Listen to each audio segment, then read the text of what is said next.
ఏ రాష్ట్ర రాజకీయం తీసుకున్నా సరే ఎంత దుర్మార్గంగా ఉంది అనే దానికి ఒక ఉదాహరణ తెలంగాణకు సంబంధించినటువంటి ఒకే పార్టీ నుంచి ఎదిగిన వాళ్ళు, దోచిన వాళ్ళు, దాచుకున్న వాళ్ళు, మొత్తం సంపదను పంచుకున్న వాళ్ళు, ప్రజల పేరు చెప్పి తెలంగాణ బిడ్డల పేరు చెప్పి ఆ బిడ్డలను దోచేసినటువంటి బీఆర్ఎస్ పార్టీ నాయకులు ఇద్దరు కలిసి మాట్లాడుకుంటున్నటువంటి వైనం మనం గమనిస్తున్నప్పుడు కొన్ని విషయాలు వాళ్ళే బయట పెడుతున్నారు.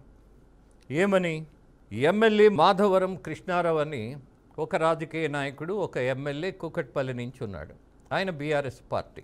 ఆయన ఒక మహిళా ఎమ్మెల్సీ కవిత గురించి మాట్లాడాడు. ఏమని? కవిత ఒక చరిత్రహీనురాలట, కవిత కుక్కలా మొరుగుతోందట, కేటీఆర్ను ఎలాగోలా అరెస్టు చేయించాలని కాంగ్రెస్తో దోస్తీ కట్టిందట, హరీష్ రావును పార్టీ నుంచి వెళ్ళగొట్టాలనేది కవిత టార్గెట్ అట, బాల్నగర్లో కవిత భర్త కబ్జాల చిట్టా మా దగ్గర ఉంది. ఇది మాధవరం కృష్ణారావు బీఆర్ఎస్ ఎమ్మెల్యే స్పష్టంగా చెప్పినటువంటి అంశం. కేసీఆర్పై అభిమానంతోనే బీఆర్ఎస్ ఎమ్మెల్యేలు మాట్లాడటం లేదట. అంటే రాష్ట్రాన్ని దోచేస్తున్నారని మీరు భావిస్తే కేసీఆర్ మీద అభిమానం ఉంటే మాత్రం నోరు మూసుకు కూర్చుంటారు. రాష్ట్ర ప్రయోజనాల మీద మీకు బాధ్యత లేదని మీరే చెప్తున్నారు. ఈ రాష్ట్ర ప్రజానీకం మీకు ఎక్కువ. కేసీఆర్ కూతురు కాబట్టి ఆమెను వదిలేస్తున్నామని మాట్లాడడంలో మీకున్నటువంటి బాధ్యత ఏంటి? అలాగే కవిత ఏ బంగారం షాపును వదలలేదని, నీ బండారం బయట పెడితే తెలుస్తుంది నీ సంగతి ఏంటో అంటున్నాడు. ఎస్ మిస్టర్ మాధవరం కృష్ణారావు, ముహూర్తం ఎప్పుడు బండారం బయటపెట్టడానికి? ఎవరినైనా స్వాములని కలిశారా, సంప్రదించారా? ఎప్పుడు బయటపెట్టాలి అన్నటువంటి ముహూర్తం కోసం వేచి చూస్తున్నారా? చాలామందికి రాజకీయ నాయకులకి ఎలాంటి తత్వం పెరిగిందంటే జనం గొర్రెలను భావిస్తున్నారు, జనం వెర్రి వాళ్ళని భావిస్తున్నారు. తాట తీయవలసినటువంటి పరిస్థితి వాళ్ళ రాజకీయ నాయకులది. No doubt about that. What the nonsense we have to invite. ఏం మాట్లాడుతున్నారు వీళ్ళంతా? కేసీఆర్ కూతురు కవిత ఫైన్, ఇవాళ ఆమె ఎమ్మెల్సీ ఫైన్. అలాగే ఆమె ఒక ప్రమోటర్ దేనికి? జాగృతి సంస్థకు. అలాగే ఈమె భర్తకు ఎవరి పాలనలో ఇన్ని కోట్లు సంపాదించగలిగాడు మహాశయ Madhavaram Krishnarao? Can you tell me? మీ పాలనలో అండర్లైన్ చేసుకోండి, మర్చిపోవాలని మీరు జనాన్ని మభ్యపెట్టేటైతే 10 సంవత్సరాల మీ పాలనలో మీ నాయకుడి కూతురు కవిత, అలాగే మీ నాయకుడి అల్లుడు ఇద్దరూ కలిసి రాష్ట్రాన్ని దోచేశారని మీరు చెప్తున్నప్పుడు మీ పాలన అద్భుతంగా ప్రజల కోసం జరిగిందని చెప్పగలరా? ఏం వినమంటారు మమ్మల్ని? ఏం అర్థం చేసుకోమంటారు?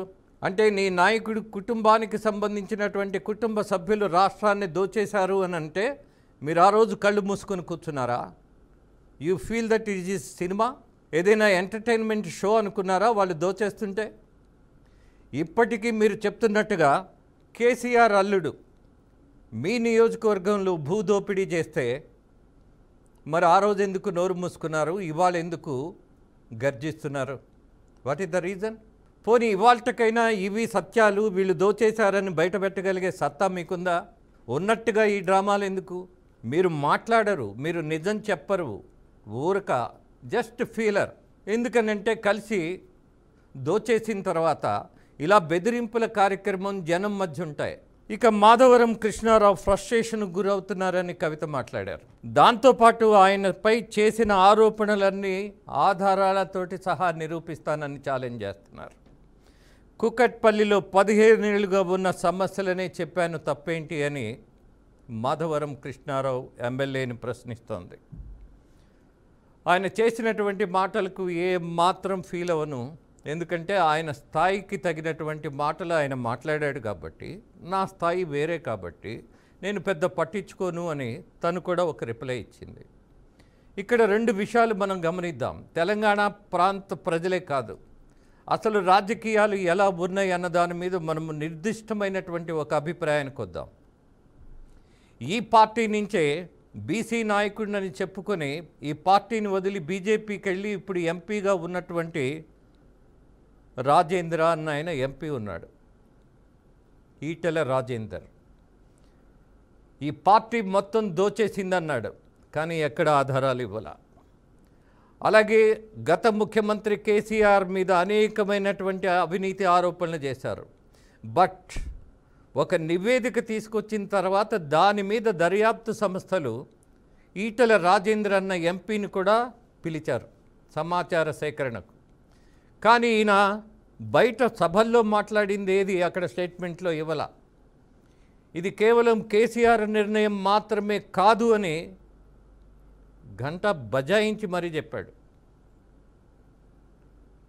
ఎన్నికల్లోనేమో KCR and his family most corrupted only comment. దాని మీద సాక్ష్యాలు ఉండవు, దాని మీద ఏమైనటువంటి అధీకృత పత్రాలు బయటికి రావు. ఎన్ని కోట్లు సంపాదించారో అంటారు, ఎవరెవరి దగ్గర ఎంత తీసుకున్నారో అన్నటువంటి విషయం తెలిసినా ఇవాళ ఈటెల రాజేందర్ బీజేపీలో ఉన్నా సరే ఇవాళ బీఆర్ఎస్ నాయకుల వ్యవహారం ఏది బయటపెట్టరు, ఏ ఆధారం ప్రజల మధ్యకు తీసుకురారు. ఈ ఏకపాత్రాభినయాలు, ఈ రాజకీయమైనటువంటి ప్రయోజనాలు జనాన్ని నమ్మించటానికి, మోసగించటానికి, అడ్డగోలుగా ప్రెస్ మీట్లో మాట్లాడడానికి, ట్రెండింగ్లో ఉండటానికి పనికొస్తాయేమో. కానీ అందుకే ప్రజలను మాత్రమే అభ్యర్థిస్తున్నా, ప్రతిదానికి సమయం వచ్చినప్పుడు బయటపడతామనేటటువంటి రాజకీయ నాయకుడిని తరిమి కొట్టండి. సమయం ఏంటి అసలు? విషయం తెలిసిన తర్వాత మళ్ళీ ముహూర్తం ఏంటి? నీ దగ్గర ఆధారాలు ఉన్నప్పుడు ఆధారాలు బయట పెట్టాలి, కానీ సమయం ఇస్తావా అవతల వాళ్ళకి? నేను బయట పెడతా what non sense this is. ఎప్పటికీ బయట పెడతావు? మీ ఇద్దరు ఏదో ఒక ఒప్పందానికి వచ్చిన తర్వాత బయట పెడతావా, లేక ఒప్పందం కుదరకపోతే బయట పెట్టే ప్రయత్నమా, లేక బెదిరింపు చేస్తారా? ఈటెల రాజేందర్కు నిజాయితీ ఉన్నప్పుడు, ఎంపీగా ఉన్నప్పుడు, అలాగే బీజేపీ పార్టీ సిద్ధాంతపరమైనటువంటి ఒక పార్టీలోకి వెళ్ళినటువంటి నాయకుడు, పదే పదే బీసీ నాయకుడిని చెప్పుకుంటేటటువంటి ఈ ఎంపీ ఎందుకని గత ప్రభుత్వం చేసినటువంటి అవినీతి విషయాలను బయటపెట్టలేరు? ఆలోచించండి. అలాగే మాధవరం కృష్ణారావు జాతకం మొత్తం నా చేతిలో ఉంది అని కవిత చెప్తున్నారు, బయట పెట్టమనండి. అసలు ఇల్లే లేనటువంటిది, సాధారణమైనటువంటి ఇల్లే, సొంత ఇల్లే లేనటువంటి కవితకు ఇవాళ ముఖ్యమంత్రిగా ఉన్న రేవంత్ రెడ్డి ఇంటి కంటే కూడా పెద్ద భవనం ఉందని ఆరోపణలు చేస్తున్నటువంటి మాధవరం కృష్ణారావుని ప్రశ్నించండి.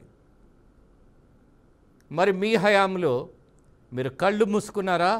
ఆమె అంత దోపిడీ చేస్తే, ఆమె భర్త అంత దోచేసుకుంటే, అంత ఆక్రమణ చేస్తే, అంత కబ్జా చేస్తే, అంత దగా చేస్తే, వాట్ మిస్టర్ కృష్ణారావు కళ్ళు మూసుకున్నారా 10 సంవత్సరాలు?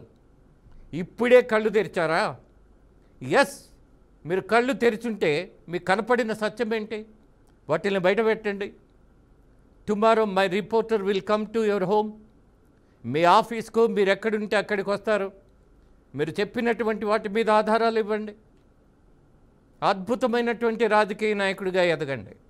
అబద్ధాలు చెప్పేటటువంటి నీచమైనటువంటి రాజకీయ నాయకుల్ని బయటికి పంపే రోజులు అతి త్వరలో వస్తాయని మాత్రం గుర్తించండి.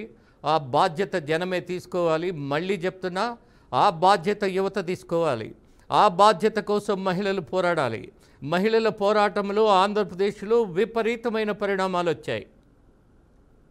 ఈ దేశంలో మహిళను మించినటువంటి శక్తి లేదు అన్నటువంటి పరిస్థితి. Take Bengal CM. ఆమె లైఫ్ స్టైల్ చూడండి, ఆమె పద్ధతి చూడండి, ఆమె ధైర్యం చూడండి. నేర్చుకుందాం, ఎక్కడ మంచి ఉంటే ఎక్కడ తెలుసుకుందాం. ఎక్కడ ధైర్యంగా మాట్లాడే వాళ్ళు ఉంటే వాళ్ళ పక్షాన నిలబడాలి అన్నటువంటి సత్యాన్ని గ్రహిద్దాం. ఈ చెత్త రాజకీయాలు, ఈ వ్యక్తిగత ప్రయోజన రాజకీయాలు, ఈ సంకుచిత భావాలు కలిగినటువంటి రాజకీయ నాయకుల్ని తరిమి కొట్టకపోతే ఇంకా ఈ దేశానికి, ఈ రాష్ట్రానికి, అలాగే ముఖ్యంగా తెలంగాణ ఓ అద్భుతమైనటువంటి ప్రాంతం ఇది. ఏ గుమ్మానికి వెళ్ళినా ఒక సత్యాన్ని పాడగలిగేటటువంటి ఒక గొంతు మీకు వినపడుతుంది. సామాజికమైనటువంటి అంశాలకు సంబంధించినటువంటి సమాచారం మీకు అందుతుంది. అంత చైతన్యం ఉన్నటువంటి రాష్ట్రం. కానీ ఊహించినంత దోపిడీకి గురవుతుంది అన్నది ఈ నీచమైనటువంటి రాజకీయం మూలాన మనం గ్రహించినప్పుడు ఈ పోరాట గడ్డపై మనం నిలబడాలి అన్నటువంటి ఆలోచన చేయమని అర్థిస్తూ ప్రార్థిస్తూ మీ రాజేంద్ర.